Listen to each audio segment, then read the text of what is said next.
O milagre que mudou a vida de Renata, quando a fé venceu o desespero.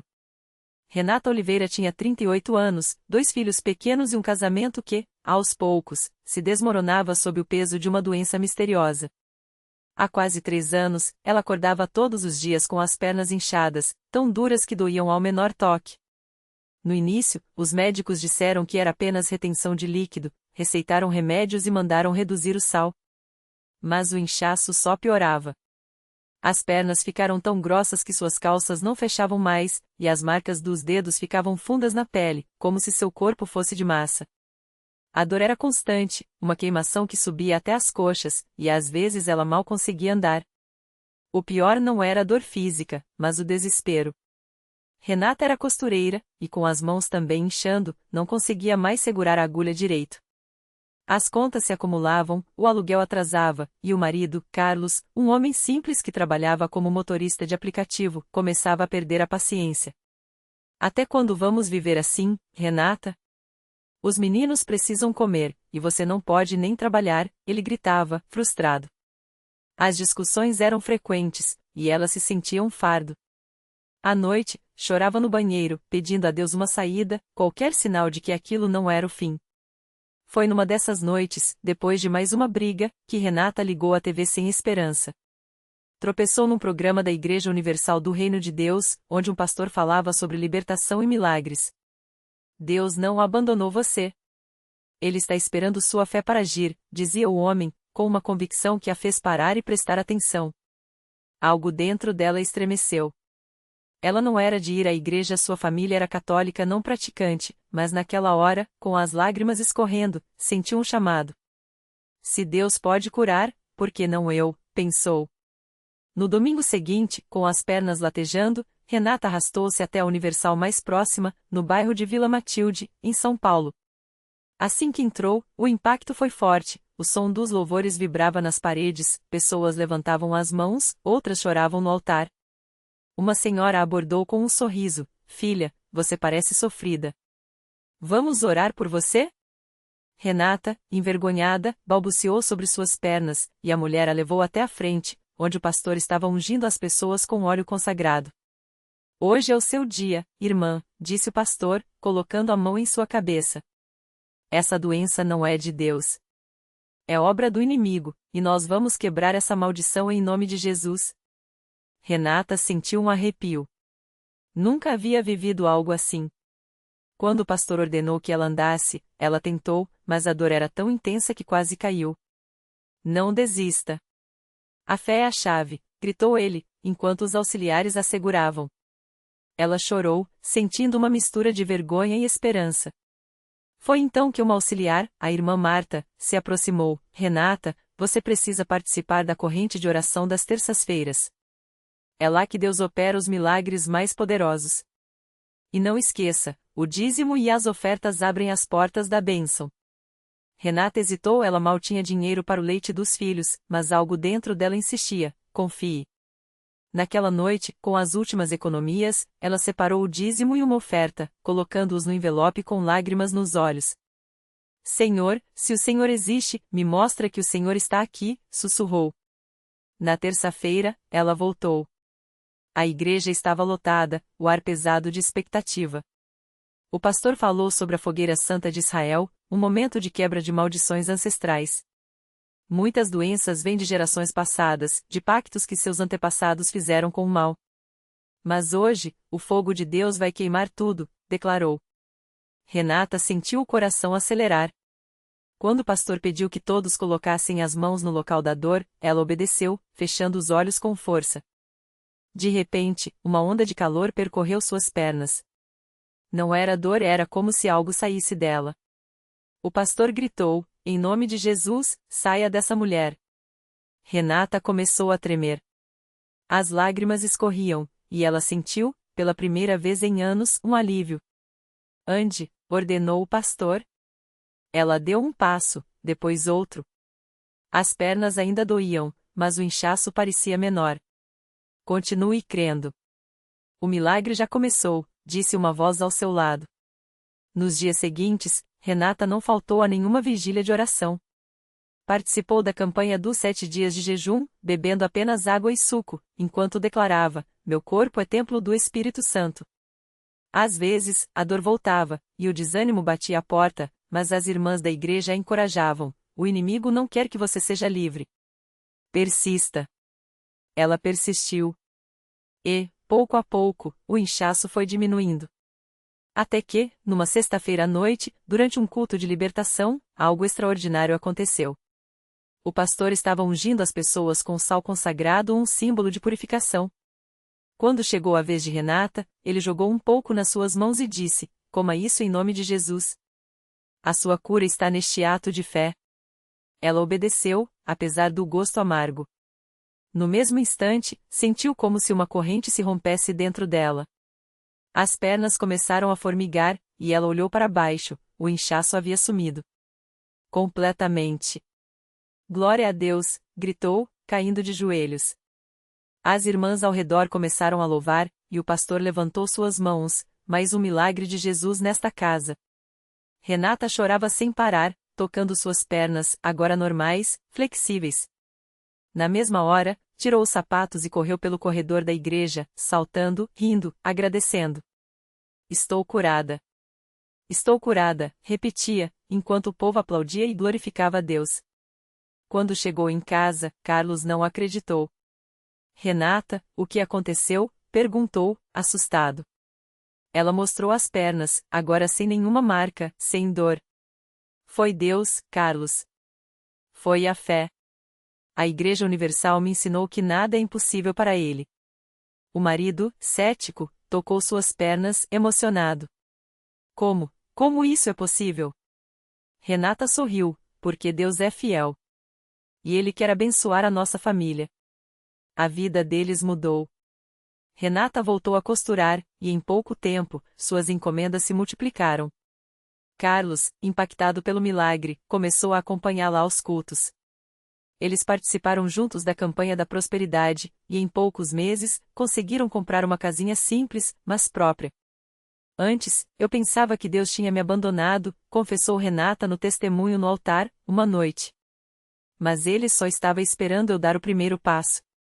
A Universal me ensinou que a fé sem obras é morta. E hoje, eu vivo para contar que Deus é real. A lição que Renata aprendeu e que agora compartilha com todos é que Deus não muda as nossas circunstâncias sem antes mudar o nosso coração. Ela precisou humilhar-se, obedecer aos princípios divinos, como o dízimo e a oferta, mesmo na escassez, e persistir na fé, mesmo quando a dor insistia em voltar. Muitas pessoas desistem no meio do caminho, diz ela, com os olhos brilhando.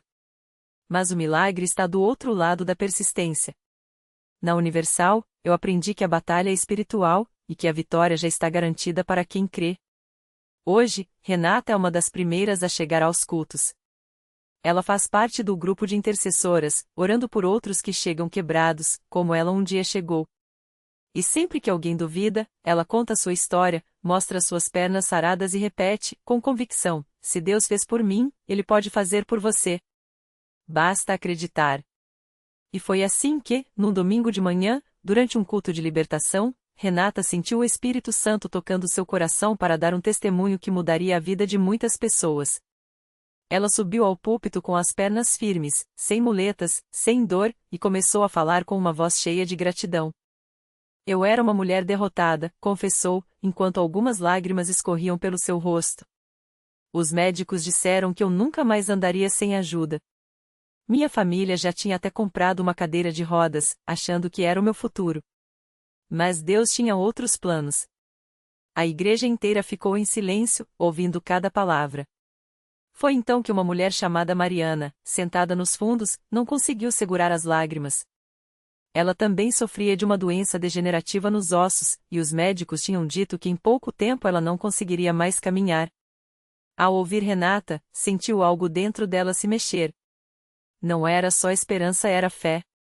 No final do culto, Mariana procurou Renata e, com voz trêmula, pediu: Você acha que Deus pode me curar também? Renata segurou suas mãos e olhou nos seus olhos: Não é se Ele pode, irmã. É quando Ele vai. Mas você precisa fazer a sua parte, crer, obedecer e não desistir. Mariana começou a frequentar os cultos com mais fé. Seguiu os ensinamentos da igreja, entregou sua vida a Jesus e, mesmo nos dias em que a dor era insuportável, ela persistia em oração. Até que, numa noite de vigília, enquanto o pastor orava pela congregação, ela sentiu um calor intenso percorrer seu corpo. Quando tentou se levantar, as pernas, antes fracas, sustentaram seu peso sem dor. Ela começou a chorar, balbuciando: "Estou curada. Estou curada." A notícia se espalhou rápido. Muitas pessoas que antes duvidavam começaram a buscar a Deus com mais fervor. Renata e Mariana se tornaram amigas inseparáveis, visitando hospitais e abrigos para contar suas histórias e orar por quem precisava. "Não somos ninguém especiais", diziam elas. "Somos apenas mulheres que acreditaram no poder de Deus e não deixaram o desânimo vencer." Hoje, anos depois, a vida delas é um testemunho vivo de que milagres ainda acontecem. Renata, que já foi uma mulher encurvada pela dor, agora dança nos cultos. Mariana, que quase desistiu de viver, hoje corre para abraçar quem precisa de um milagre. E juntas, elas repetem a mesma mensagem que mudou suas vidas: Deus não mudou. Ele ainda cura, ainda libera, ainda transforma. Basta você dar o primeiro passo e não parar de crer. Na pequena cidade onde tudo começou, as pessoas ainda falam sobre aquele dia em que o impossível se tornou real. O pastor da CCB, que orou com tanta fé por Renata e Mariana, sempre conta que foi Deus quem escolheu aquelas duas mulheres para mostrar ao mundo que ele não abandonou seu povo. Mas o que muitos não sabem é que o milagre delas não parou ali e ele continuou se multiplicando de maneiras que ninguém poderia imaginar. Um ano depois da cura de Renata, uma jovem chamada Sofia, que ouvia as histórias delas nas redes sociais, decidiu ir à igreja pela primeira vez. Ela chegava arrastando uma perna, vítima de um acidente que os médicos disseram que nunca mais a deixaria andar direito. Se Deus curou elas, por que não eu? Pensou. E assim, entre lágrimas e orações, Sofia se ajoelhou no altar. Não foi instantâneo. Foram semanas de jejum, de clamores, de irmãos da igreja a sustentando em fé. Até que, numa noite de culto, enquanto o coral cantava "O sangue de Jesus tem poder", ela sentiu algo quente percorrer sua perna. Levanta-se, tenta um passo, depois outro, e então, correndo, ela abraça o pastor chorando: "Estou curada. Estou curada." Mas os milagres não vinham só para o corpo. Havia corações sendo restaurados também. Um homem chamado Carlos, que por anos afogava sua dor no álcool depois de perder a filha, ouviu Mariana testemunhar numa reunião de homens. "Deus não tira a dor, mas ele dá força para seguir", ela disse. Aquela frase o atingiu como um raio. Naquela noite, Carlos quebrou a garrafa de cachaça que escondia no bolso e se entregou a Jesus. Hoje, ele é um dos obreiros mais dedicados da igreja, ajudando outros que lutam contra vícios. E assim, a CCB daquela cidade se tornou conhecida não só pelos cultos cheios de louvor, mas por ser um lugar onde Deus respondia. Médicos que antes riam das histórias começaram a ficar sem palavras. Uma neurologista, que atendeu Renata anos antes, foi até a igreja só para ver com seus próprios olhos. Não converteu na hora, mas saiu de lá com uma Bíblia na mão e uma pergunta no coração: será que tudo isso é real? 6 meses depois, ela estava no batismo, chorando enquanto contava que, depois de estudar cada caso, não havia explicação científica, só a mão de Deus. Renata e Mariana nunca pararam. Elas viajam por cidades vizinhas, levando esperança. Em cada lugar, alguém recebe um milagre: uma mãe que recupera a visão, um jovem que sai das drogas, um casamento que estava acabando e se reconcilia. "A gente não faz nada", dizem elas. Só aponta para Jesus. O resto, ele faz. E o mais lindo é ver como a igreja cresceu em amor. Antes, alguns irmãos só iam aos cultos por obrigação. Hoje, eles chegam cedo para orar uns pelos outros, levam comida para os doentes, abraçam quem chora. O pastor sempre repete: o milagre não é só a cura. É a igreja se tornando família. É ver pessoas que não tinham nada, agora tendo tudo em Cristo. E assim, a história de Renata e Mariana virou um rio que não para de fluir. Todo mês, novas pessoas chegam a CCB com suas dores, seus medos, suas últimas esperanças. E toda semana, alguém sai de lá com um testemunho novo para contar. Porque, no fundo, todos sabem: onde há fé, Deus age. E onde Deus age, vidas são transformadas para sempre. Na pequena cidade do interior, a notícia do que acontecia na CCB começou a se espalhar como fogo em palha seca. Não era só mais um culto, não era só mais uma igreja. Era um lugar onde Deus estava fazendo coisas que só Ele poderia fazer. E foi assim que, numa tarde quente de sábado, um homem chamado Carlos entrou pela primeira vez naquele salão simples, mas cheio de vida. Carlos era daqueles que a vida tinha machucado demais. Perderá o emprego, a esposa o deixará levando os 2 filhos, e o álcool se tornou seu único amigo. Chegou à igreja arrastando os pés, com o cheiro de cachaça ainda no hálito e a vergonha estampada no rosto. Não sabia nem por que tinha vindo, só sabia que não aguentava mais sofrer sozinho. Sentou-se no último banco, de cabeça baixa, esperando que ninguém notasse sua presença. Mas na CCB, ninguém passa despercebido. Antes mesmo do culto começar, um irmão se aproximou com um sorriso sincero e um copo de água. Irmão, tudo bem? Quer que a gente ore por você? Carlos só balançou a cabeça, envergonhado, mas o homem não desistiu. Sentou-se ao seu lado e começou a contar como Deus também o tinha tirado do fundo do poço. Não eram palavras bonitas, eram cicatrizes que falavam. E algo dentro de Carlos começou a amolecer. Quando o pastor subiu ao púlpito e começou a pregar sobre a misericórdia de Deus, Carlos sentiu uma dor no peito tão forte que pensou que fosse morrer. Não era dor física. Era como se algo dentro dele, endurecido há anos, estivesse se partindo. E então, sem entender direito como, ele se viu de pé, caminhando até a frente, com lágrimas escorrendo sem controle. Pastor, eu não aguento mais, foi tudo que conseguiu dizer entre soluços. Eu quero que Deus me tire dessa vida. O que aconteceu ali não teve explicação humana. Carlos não ouviu vozes, não viu luzes. Só sentiu, de repente, uma paz tão profunda que parecia que alguém tinha tirado um peso de toneladas de suas costas. Os irmãos o cercaram, colocaram as mãos sobre ele e oraram.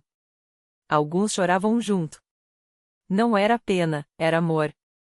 Era como se eles já soubessem que aquele homem quebrado ia sair dali diferente. E saiu. Carlos não parou de ir à igreja. Não foi fácil, as tentações voltavam, as memórias doiam, mas toda vez que fraquejava, aparecia um irmão para orar com ele, uma irmã para levar um café em sua casa, o pastor para lembrá-lo: Deus não te abandonou. Ele só estava te esperando aqui. Pouco a pouco, o álcool perdeu a força. A solidão foi substituída por uma família que ele não escolheu, mas que Deus lhe deu. Hoje, Carlos é um dos que chegam cedo para arrumar as cadeiras e receber os visitantes. Seu sorriso é tímido, mas genuíno. E toda vez que um novo rosto aparece na igreja com os olhos cheios de desespero, ele se aproxima, oferece um copo de água e diz: Eu sei como você se sente. Mas aqui, Deus faz o impossível. Só deixe Ele te abraçar. E assim, a história continua. Porque na CCB não há espaço para desistências. Cada vida que chega quebrada é um convite para Deus mostrar que Ele ainda faz milagres. Não são milagres barulhentos, com trombetas e fogos. São milagres quietos, um coração que volta a bater com esperança, uma família que se reconstrói, um homem que reencontra a dignidade. São sinais de que, quando o povo de Deus se une em amor, o céu se inclina para tocar a terra. E o melhor de tudo: essa história não é só de Renata, Mariana ou Carlos. É de todos que um dia entraram ali sem esperança e saíram com uma certeza, que Deus não apenas existe, mas que Ele está vivo, agindo, transformando. E que, enquanto houver uma igreja disposta a ser sua mão estendida, não haverá dor que não possa ser sarada, nem vida que não possa ser restaurada. Na pequena cidade de Itapetininga, no interior de São Paulo, a vida de João Batista parecia um livro fechado. Aos 42 anos, ele era conhecido como um homem da garrafa, não por escolha, mas por necessidade. Há 10 anos, desde que perdeu o emprego na fábrica de calçados, João vivia nas ruas, com as mãos trêmulas e o corpo fraco, afogado em cachaça para esquecer a fome e a vergonha. As pessoas o evitavam, até mesmo os outros moradores de rua, porque João não pedia esmola, ele gritava, xingava, jogava pedras quando a bebida queimava demais suas entranhas. Até que uma tarde de sábado, enquanto arrastava os pés perto da praça central, ele ouviu um coro. Não era música de bar, nem som de rádio. Eram vozes unidas, cantando algo que parecia sair do fundo da alma: Deus é fiel, Ele não desiste de ti. João parou, encostou-se num poste e tentou localizar de onde vinha aquele som. Era a congregação cristã no Brasil, com suas portas abertas, iluminando a calçada com uma luz amarela que parecia chamá-lo. Isso é coisa de louco, murmurou, coçando a barba suja. Mas seus pés, como se tivessem vontade própria, o levaram até a porta. Dentro, o cheiro de café fresco e pão caseiro se misturava ao perfume das flores no altar. Ninguém o olhou com nojo. Uma senhora de vestido simples e sorriso tranquilo se aproximou e, sem dizer uma palavra, colocou em suas mãos um prato com comida quente. João comeu como se fosse a primeira refeição em anos. E talvez fosse a primeira que ele realmente sentia. Quando o culto terminou, o irmão que presidia, um homem de mãos calejadas, que trabalhava como mecânico durante a semana, se aproximou. Você pode ficar, João. Aqui tem lugar para você. Como é que o senhor sabe meu nome? Perguntou, desconfiado. Deus sabe. E ele me mandou te dizer que sua história não acabou. João riu, um riso amargo. Acabou sim. Eu mesmo acabei com ela. Mas algo naqueles olhos sinceros o fez ficar. Os primeiros dias foram difíceis. O corpo doía sem o álcool, as noites eram longas, e a culpa por tudo que havia perdido o sufocava. Mas toda manhã, antes do sol nascer, ele ouvia passos no corredor do alojamento da igreja. Era o irmão mecânico, que chegava cedo para orar. Não com palavras bonitas, mas com gemidos, como se estivesse carregando o peso de alguém nas costas. João espiava pela fresta da porta e, aos poucos, entendia, aquele homem estava orando por ele. Uma noite, depois de um culto onde o coro cantou "O sangue de Jesus tem poder", João caiu de joelhos no quarto vazio que lhe deram. Não chorou. Não gritou. Apenas sussurrou. Se o Senhor ainda quiser um homem como eu tô aqui. E então veio o milagre. Não foi um raio, nem uma voz do céu. Foi uma paz que encheu seu peito, como se alguém tivesse tirado um peso de cima dele. Foi o irmão mecânico chegando no dia seguinte com uma carteira de trabalho em mãos. A oficina do meu primo tá precisando de um ajudante. É pesado, mas você dá conta. Foi a irmã que lhe ensinou a ler a Bíblia, apontando versículo por versículo, como se estivesse lhe mostrando um tesouro escondido. Foi o dia em que sua filha, que ele não via desde os 8 anos dela, apareceu na porta da igreja, com os olhos cheios de lágrimas e um bilhete na mão. Pai, me disseram que o Senhor mudou. Eu também quero conhecer esse Deus. Hoje, João Batista não é mais um homem da garrafa. É o irmão João, que toda semana visita as ruas onde antes vivia, levando café, cobertores e um convite. Vem, que lá dentro tem gente que acredita em você antes mesmo de você acreditar. E quando perguntam como ele conseguiu sair daquele poço, ele apenas sorri e aponta para o céu. Não fui eu. Foi ele. E a igreja que não me deixou cair no caminho. Porque na CCB, os milagres não são apenas histórias que se contam. São vidas que se reescrevem, página por página, com a tinta do amor e a assinatura de Deus. O abraço que selou o milagre. Quando a filha de João, Clara, cruzou aquela porta, não foi só o bilhete amassado que trouxe consigo, mas anos de dor guardada. Ele a reconheceu pelos olhos, os mesmos que, criança, imploravam: Pai, volta. Desta vez, porém, não era um pedido, mas uma entrega. Ela caiu em seus braços como folha ao vento, e João sentiu, pela primeira vez em décadas, que o chão não tremia debaixo dos pés. Eu te procurei em cada garrafa, menina, confessou, com a voz embargada. Mas ele me achou primeiro. Clara não precisou de palavras. Basta ver o pai de mãos limpas, o cheiro de café nas roupas em vez de cachaça, e as cicatrizes no rosto que agora brilhavam como marcas de uma batalha vencida. Naquele dia, ela não só conheceu o Deus de João, descobriu que ele sempre esteve ali, costurando com fios invisíveis cada escolha errada do pai em um tapete de redenção. A lição que fica. Milagre não é só o trovão que racha o céu, mas a mão estendida quando todas as outras se fecharam. João aprendeu que a graça não espera a gente merecer, ela chega como chuva no deserto, mesmo quando só sabemos ser poeira. E Clara entendeu que Deus não apaga o passado, ele o transforma em ponte para que outros cruzem. Hoje, lado a lado, eles servem café na mesma calçada onde João já dormiu. Não há sermões longos, apenas um convite simples: aqui, ninguém é o que errou. É o que pode ser. Porque na CCB e na vida, os maiores milagres não são os que tirou do bolso, mas os que deixaram você tirar deles a lição. E quando o sol se põe, João olha para as mãos da filha, agora entrelaçadas às suas, e sussurra: o céu não nos deu asas. Nos deu uns aos outros. E isso, menina, é milagre que não cabe em história.